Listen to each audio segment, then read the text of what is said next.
Energy stored in spring का, energy stored in A stressed spring, in A stressed spring, एक खींचे हुए spring में स्टोर्ड एनर्जी। ठीक है, पोटेंशियल एनर्जी ऑब्वियसली, अगर हम पोटेंशियल नहीं वर्ड यूज़ करते हैं तो भी खींचा हुआ स्प्रिंग मतलब वो पोटेंशियल एनर्जी ही होगी। तो एक खींचे हुए स्प्रिंग में एनर्जी कितनी स्टोर होगी ये हमें कैलकुलेट करना है। तो मान लो कि ये हमारे पास एक स्प्रिंग था, L इसका लेंथ था। अब इस स्प्रिंग को हमने एक्सटेंड कर दिया, यहाँ तक ले आए, इसके इस एंड को पकड़कर हमने यहाँ तक पहुँचा दिया। इसमें x चेंज इन लेंथ हुआ, L इसकी ओरिजिनल लेंथ थी। ये पॉइंट है जहाँ पर स्प्रिंग को फिक्स किया हुआ है, इस पॉइंट को हम A लिख देते हैं। अब ये A डैश पर पहुँच चुका है। ठीक है, तो स्प्रिंग की लेंथ में चेंज x किया है, तो इसमें कितनी एनर्जी स्टोर हुई होगी ये हमें पता लगाना है। तो चेंज इन लेंथ पहले था मान लो 0 और अब हो गया है, चलो हम इसको स्मॉल l लिख लेते हैं तो अच्छा रहेगा। चेंज इन लेंथ है स्मॉल l, तो पहले चेंज इन लेंथ है x इक्वल टू 0, अब चेंज इन लेंथ हो चुका है x इक्वल टू l जब हमने खींच के यहाँ तक ले आए। तो इस काम में जो वर्क हुआ होगा, अभी जैसे डिस्कशन हुआ था पोटेंशियल एनर्जी की डेफिनेशन के अकॉर्डिंग, जब स्प्रिंग को हमने खींचा तो इसमें एक फोर्स डेवलप हुआ। अगर हम इस तरफ डिस्प्लेस कर रहे हैं यानी x इस तरफ है हमारा, तो इसमें जो फोर्स डेवलप होगा वो इस x के अपोजिट डायरेक्शन में होगा। तो फोर्स कितना डेवलप हुआ, फोर्स कितना डेवलप हुआ, force developed in the spring when change in length is x, change in length is x जब होगा तो कितना फोर्स डेवलप हुआ, F इक्वल टू के एक्स, इतना फोर्स डेवलप हुआ। ठीक है, माइनस के एक्स लिखा जाता है, अगर वेक्टर फॉर्म में लिखें तो माइनस भी लिखा जाता है, जो ये बताता है कि x के अपोजिट डायरेक्शन में फोर्स होगा। ठीक है, इतना फोर्स डेवलप हुआ। फिलहाल हम यहाँ पर मैग्नीट्यूड से काम चला लेते हैं। तो इतना फोर्स डेवलप हुआ है जब x चेंज इन लेंथ हुआ है, तो L चेंज इन लेंथ होगा तो कितना फोर्स डेवलप होगा, तो भाई कोई बताएगा, अगर L है तो KL होगा। ठीक है, तो इतना फोर्स है, डिस्प्लेसमेंट कितना हुआ, यहाँ से लेकर यहाँ तक L डिस्प्लेसमेंट हुआ, तो कितना वर्क करना पड़ा होगा, फोर्स इंटू डिस्प्लेसमेंट, तो कितना हो गया KL into L equal to KL square. बहुत आसान कैलकुलेशन था। फोर्स में डिस्प्लेसमेंट, डिस्प्लेसमेंट किसका, स्प्रिंग के इस लास्ट वाले एंड का। आराम से फोर्स में डिस्प्लेसमेंट L हुआ, मल्टीप्लाई कर दिया, इतनी एनर्जी आ गई। ठीक है, लेकिन ये जो हमारा कैलकुलेशन है ये बिल्कुल गलत है, रॉन्ग कैलकुलेशन है ये। रॉन्ग कैलकुलेशन कैसे, सब कुछ तो सही है, जो वर्क डन होता है वो क्या होता है, फोर्स इंटू डिस्प्लेसमेंट। फोर्स कितना है KL, KL क्यों है, अगर x चेंज इन लेंथ है तो KX फोर्स होता है, L चेंज इन लेंथ है तो KL फोर्स हुआ।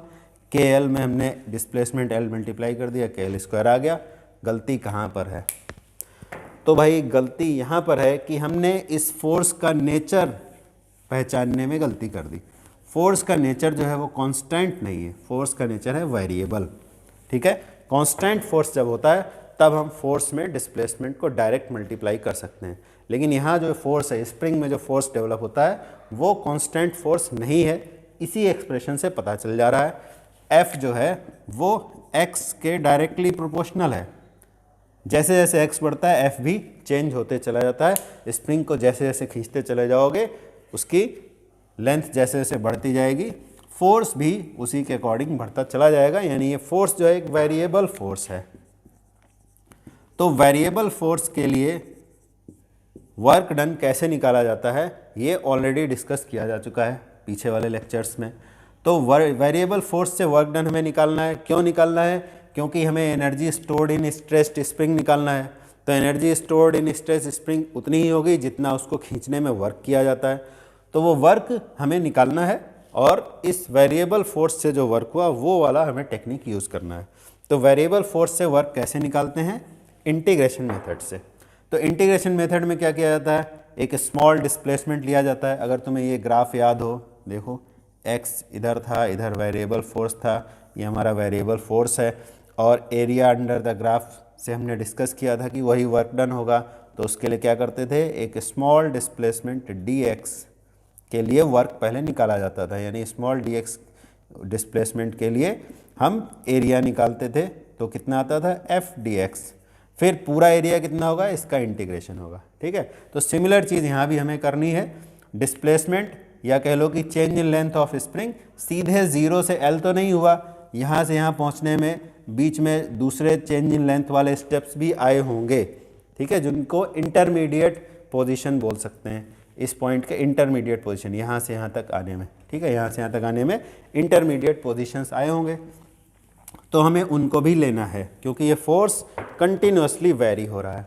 तो हम क्या लिखेंगे यहाँ पर, ये तो x कोई इंटरमीडिएट पोजीशन है, तब इतना फोर्स था, तो हम क्या निकालेंगे फिर, therefore work done for small change, small means infinitely small, infinitesimal भी बोला जाता है। चलो लिख ही लेते हैं, अभी तुम सीखे नहीं हो शुरू में, इसलिए लिख देते हैं।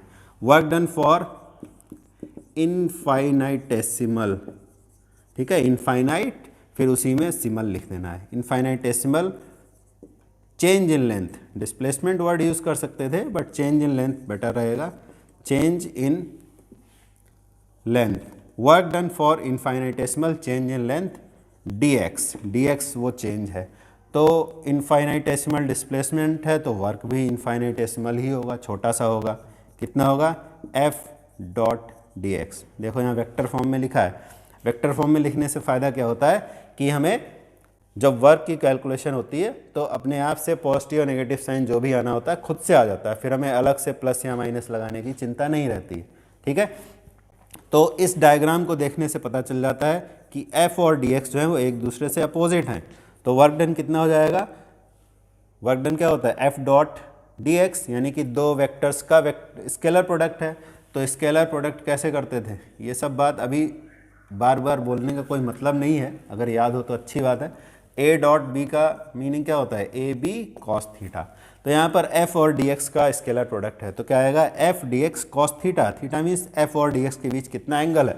तो डायग्राम से क्लियर है कि x अगर राइट साइड में है तो f लेफ्ट साइड में होगा, यानी इनके बीच जो एंगल है वो पाई है, पाई रेडियन है, यानी 180 डिग्री है। तो क्या आ जाएगा f डॉट dx आ जाएगा f dx कॉस पाई, यानी कि माइनस f dx। और अब क्योंकि यहाँ पर हम सारी चीज़ वेक्टर में डील कर रहे हैं तो f की जो वैल्यू लिखेंगे वो वेक्टर वाली ही लिखनी होगी, माइनस kx dx, तो क्या आ जाएगा kx dx, ये हमारा वर्क डन आ गया for infinitesimal change in length dx। तो dx डिस्प्लेसमेंट या dx चेंज इन लेंथ के लिए हमें इतना वर्क करना पड़ता है kx dx। ठीक है, तो फिर यहाँ से x इक्वल टू 0 से लेकर x इक्वल टू L के लिए कितना वर्क करना पड़ेगा, तो हम इसी वर्क को इंटीग्रेट कर देंगे। तो देखो क्या मिलता है इंटीग्रेट कर देने से, therefore work done for change in length from x equal to 0 to x equal to L, 0 से L के लिए कितना चेंज होगा, इंटीग्रेशन ऑफ dw, फिर dw की वैल्यू लिखेंगे f dx नहीं सॉरी, f की वैल्यू हम सब्सिट्यूट कर चुके थे kx dx and x varies from 0 to L। तो जब इंटीग्रेशन करते हैं तो कांस्टेंट क्वांटिटीज़ को कॉमन ले लिया जाता है, तो कांस्टेंट क्वांटिटीज़ क्या है, k क्या चीज़ है, वो स्प्रिंग कांस्टेंट है। ये ऑलरेडी हम लोग पहले बात कर चुके थे कि जो हम बार बार f इक्वल टू के एक्स लिख रहे हैं, यहाँ जो k है, k को बोलते हैं स्प्रिंग कांस्टेंट, ये स्प्रिंग की प्रॉपर्टी होती है। अलग अलग स्प्रिंग के लिए k की वैल्यू अलग अलग हो सकती है, ये डिपेंड करती है कि स्प्रिंग बनाने के लिए कितना मोटा वायर यूज़ किया, किस मटेरियल का वायर यूज़ किया। ठीक है, खैर तो k कांस्टेंट है, उसे कॉमन ले लिया हमने, इंटीग्रेशन में बचता है x dx और x की लिमिट है 0 से लेकर L तक। तो x dx को इंटीग्रेट करेंगे, ये फार्मूला इंटीग्रेशन का बहुत ऑर्डिनरी वाला formula, basic formula x to the power n वाला है, तो यहाँ पर n का मतलब है x की पावर 1, तो इंटीग्रेट करने से पावर बढ़ जाती है, तो आ जाएगा x square by 2, limit is from 0 to L। फिर लिमिट अप्लाई करने से पहले यहाँ जो कांस्टेंट है उसको बाहर ले लेंगे, न्यूमेरिकल कांस्टेंट जो है, तो 1/2 बाहर आ गया, x स्क्वायर पर लिमिट अप्लाई कर देंगे 0 टू L, तो क्या आ जाएगा 1/2k, और इधर लिमिट कैसे अप्लाई होता है, जहाँ x लिखा है वहाँ पे पहले अपर लिमिट, फिर जहाँ x लिखा है वहाँ पे लोअर लिमिट, यानी 0 का स्क्वायर। तो अल्टीमेटली हमें मिलता है 1/2kL²। तो ये जो वर्क आया है यही वर्क पोटेंशियल एनर्जी की फॉर्म में स्टोर हो जाता है। तो फिर काम तो हमारा हो ही गया है, बट लास्ट स्टेटमेंट लिखना भी इम्पॉर्टेंट है। लास्ट स्टेटमेंट क्या लिखना होता है कि this work is stored, this work is stored in the form of potential energy of the stressed spring, in the form of potential energy of the stressed और extended, कुछ भी लिख सकते हैं, extended spring। यही हमें कैलकुलेट करना था। तो ये जो वर्क है यही potential energy of the extended spring के बराबर है, 1/2kL²। क्यों बराबर है, वो पोटेंशियल एनर्जी की डेफिनेशन है, ठीक है। उसमें बताया गया था कि खींचने में जो इंटरनल फोर्स होंगे उनके अगेंस्ट जो वर्क होगा वही पोटेंशियल एनर्जी की फॉर्म में स्टोर हो जाएगा, ठीक है। तो ये एनर्जी ऑफ स्ट्रेस्ड स्प्रिंग हो गया। ऐसे ही तुम जितने भी एग्जाम्पल पढ़ोगे पोटेंशियल एनर्जी के, सब में यही चीज़ होगी। एक फोर्स होगा जो चेंज को अपोज करेगा। ये फोर्स हमें पहचानना पड़ता है कि उस सिस्टम में वो फोर्स कौन सा है, कहाँ है, और वो फोर्स उस चेंज इन लेंथ पर किस तरह डिपेंड करता है। जैसे इस एग्जांपल में था F प्रोपोर्शनल टू x, यानी F इक्वल टू kx। ये ज़रूरी नहीं है हमेशा ऐसा ही हो कि F x के डायरेक्टली प्रोपोर्शनल हो, कभी इन्वर्सली प्रोपोर्शनल भी हो सकता है, या कभी ऐसा भी हो सकता है जैसे कि ग्रेविटेशनल फोर्स होता है। ग्रेविटेशनल फोर्स क्या होता है, अगर दो मास बॉडीज़ हैं उनके बीच में x डिस्टेंस है तो gravitational force between mass bodies क्या होता है, Gm1m2/x²। तो इस केस में देखो universal gravitational constant, mass of the bodies, ये सब तो कांस्टेंट है, तो F प्रोपोर्शनल टू 1/x² हो गया। समझ में आई बात। तो F x के साथ किसी भी तरह से रिलेटेड हो सकता है, ज़रूरी नहीं कि डायरेक्टली प्रोपोर्शनल हो, इन्वर्सली प्रोपोर्शनल भी हो सकता है, 1/x² के प्रोपोर्शनल भी हो सकता है। मतलब जो भी बात हो, बस F और x के बीच कोई ना कोई रिलेशन होगा, वो रिलेशन हमें पहचानना होता है। और फिर बाकी कैलकुलेशन सेम होती है।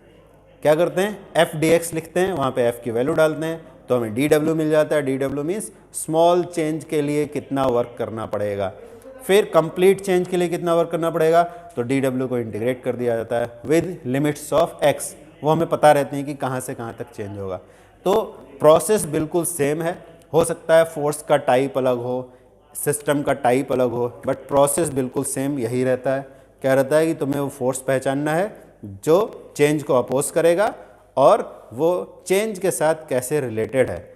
फिर dw निकालेंगे, फिर उस dw को इंटीग्रेट करेंगे, जितना वर्क आएगा वही पोटेंशियल एनर्जी की फॉर्म में स्टोर हो जाएगा, ठीक है। तो ऐसे और एग्जांपल हो सकते हैं। ग्रेविटेशनल फोर्स वाला है वो हम लोग ग्रेविटेशनल चैप्टर में ही करेंगे, अभी उसको करने की ज़रूरत नहीं है, ठीक है। फिर और एक इम्पॉर्टेंट बात है कि पोटेंशियल एनर्जी उस फोर्स से कैसे रिलेटेड होता है। यहाँ तो हमने क्या किया, फोर्स की हेल्प से पोटेंशियल एनर्जी निकाली है। तो ये जो कैलकुलेशन है इसी को अगर हम उल्टा करते हैं तो पोटेंशियल एनर्जी और उस फोर्स का, जिस फोर्स की वजह से वो एनर्जी आई है, उसका हमें एक रिलेशन भी मिल जाता है। वो हम लोग नेक्स्ट क्लास में करेंगे।